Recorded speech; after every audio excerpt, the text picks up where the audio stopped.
Hello everyone, good morning. কেমন আছো তোমরা সবাই? আশা করি ভালো আছো। আমিও তোমাদের ভালোবাসায় অনেক অনেক অনেক ভালো আছি। আমি শম্পা নিয়ে চলে এসেছি তোমাদের কাছে নতুন আরও একটা ভিডিও। তো ঘুম দিয়ে উঠেই আমি প্রথমে রান্নাঘরের জানলাটাকে খুলে দিলাম। দেখবে সারা রাত যেহেতু জানলা বন্ধ থাকে, আর ঘুম দিয়ে উঠলে একটু জানলা খুলে দিলে ঘরে এসে আলো পড়ে, বেশ ভালো লাগে। তো আমি বাসি কাজকর্ম সেরে এসে পুঁইশাক নিয়ে বসে পড়েছি, মানে পুঁইশাক নিয়ে বলতে পুঁইশাক কাটতে বসে পড়েছি। এই দেখো, আর তেমন কোনো সবজি নেই বলে কুমড়ো আলু দিয়েই শুধু পুঁইশাকটা রান্না হবে। আর পুঁইশাক আর ভাত করা হবে, কারণ আজকে একটু কাজের জন্য বাইরে বেরিয়েছিলাম, মানে একটু দরকারি কাজ ছিল, তার জন্য বাইরে বেরিয়েছিলাম। তো এতটাই রোদ্দুর গরম লাগছে আর ভিডিও করিনি। তো তাড়াতাড়ি করে বাড়ি চলে এসেছি। এসে এবার অনেকটাই বেলা হয়ে গেছে, কি করব, এই এক তরকারি ভাতই করে নেব। তো যাই হোক, আমি তো পুঁইশাকটা কেটে ধুয়ে নিয়েছি। তারপরে এদিকে শুকনো লঙ্কা পাঁচফোড়ন দিয়ে আলু কুমড়ো দিয়ে আমি পুঁইশাকটা রান্না করছি। তো চলো আমি পুঁইশাকটা রান্না করে নেব।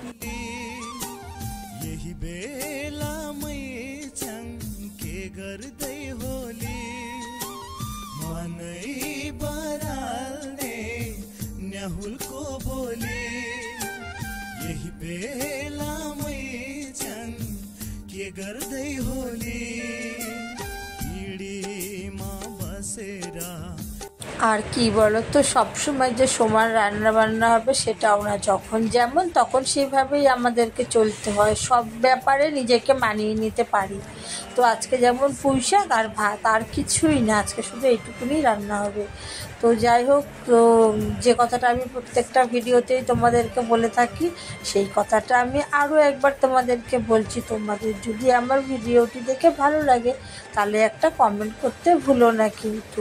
আর অবশ্যই আমার চ্যানেলটিকে সাবস্ক্রাইব করে আমার পাশে থেকে যেও। আর অলরেডি যারা আমার চ্যানেলটিকে সাবস্ক্রাইব করে রেখেছো তাদেরকে আমার তরফ থেকে অনেক অনেক অনেক ভালোবাসা। আর পুঁইশাকটা না খুব শুকনো আমি করবো না, একটু এরকম ঝোলঝোলই রাখবো, মানে যেহেতু এক তরকারি ভাত, তো ওদিকে তো পুঁইশাকের তরকারি হচ্ছে আর অল্প একটু বাকি আছে। তো আমি গ্যাসটাকে কমিয়ে দিয়ে সোজা ঘরে চলে এসেছি। এসে ঘরটাকে ঝাড় দিয়ে নিচ্ছি। আজকে না সকালবেলা ঘর ঝাড় দেওয়া হয়েছিল, কিন্তু মোছা হয়নি। ওই যে বলেছিলাম যে একটু আমি দরকারে বেরিয়েছিলাম, যেহেতু ভিডিও করতে পারিনি, যার জন্য তোমাদেরকে আমি বললাম না যে কি দরকারে গিয়েছিলাম। আবারও যেতে হবে আমার, সেদিন যদি ভিডিও করে আনতে পারি তাহলেই তোমাদেরকে এসে বলবো যে কি দরকারে গিয়েছিলাম।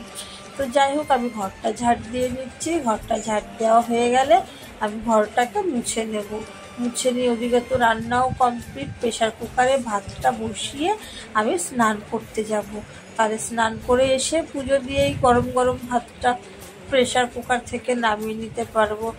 চলো আমি ঘরটা মুছে নিই।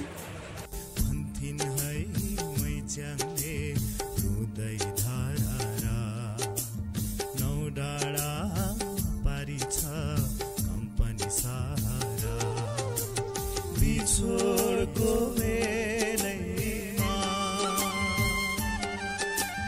बिछोडको बेलैमा बिछोडको बेलैमा बिछोडको बेलैमा बिछोडको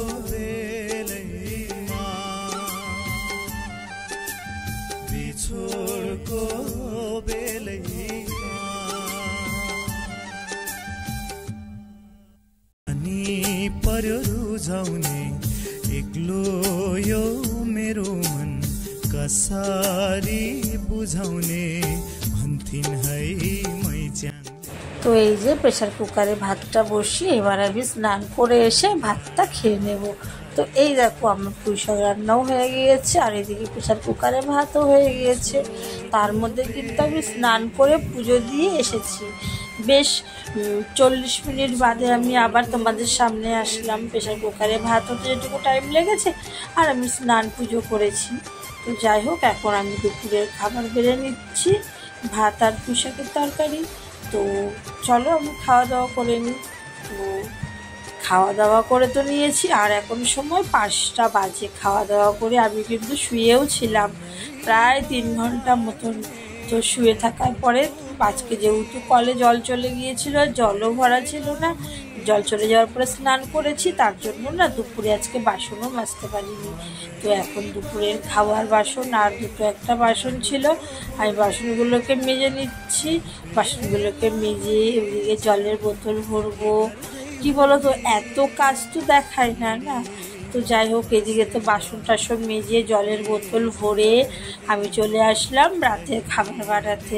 রাতে বানাবো রুটি, আর তোমাদের দাদা ভাইয়ের জন্য 4টে পরোটা করে দেবো। আজকে নাইট ডিউটি যাবে, তো তার জন্য 4টে পরোটা আর ডিমের অমলেট করে দেবো। তো চলো আমি এদিকে রুটিগুলো করে নিই, তোমরা সঙ্গে থাকো।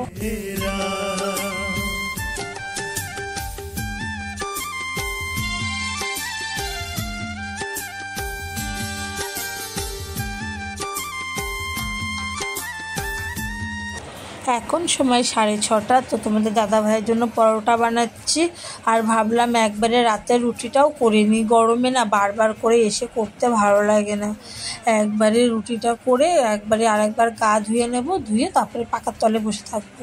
তো ওই ভেবেই রাতের রুটিটাও আমি করে নেব একবারে, কারণ করে নিলেই ভালো হবে।